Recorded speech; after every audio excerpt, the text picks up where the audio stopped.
Monsieur le Président, en 2025, notre peuple a une fois de plus démontré la force de sa solidarité et sa capacité exceptionnelle de résilience.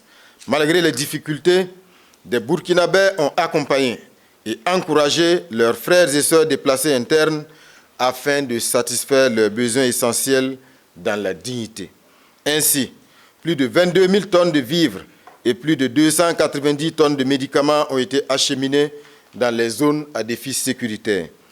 Près de 59 000 ménages déplacés internes, y compris les retournés, ont bénéficié d'articles ménagers essentiels. Plus de 18 000 ménages ont reçu des abris d'urgence. Des milliers d'élèves et d'étudiants déplacés internes ont été accompagnés par des bourses et des soutiens divers leur permettant de poursuivre leur scolarité.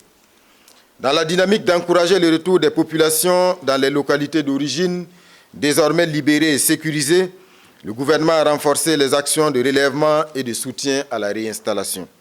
Dans ce sens, plus de 16 300 noyaux reproducteurs de petits ruminants, près de 6 400 tonnes de semences améliorées de plusieurs spéculations, près de 900 tonnes d'engrais, de fertilisants et divers autres matériels et équipements de production agropastorale ont été mis à la disposition des populations réinstallées.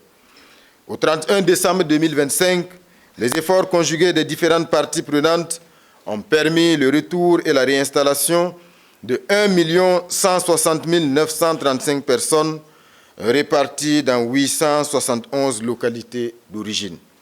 Honorables députés, dans la dynamique de reconstruction du tissu social, le gouvernement a poursuivi les efforts en 2025 en s'appuyant sur les forces vives et sur nos valeurs traditionnelles de solidarité pour raviver le sentiment d'appartenance à une nation et raffermir le vivre ensemble.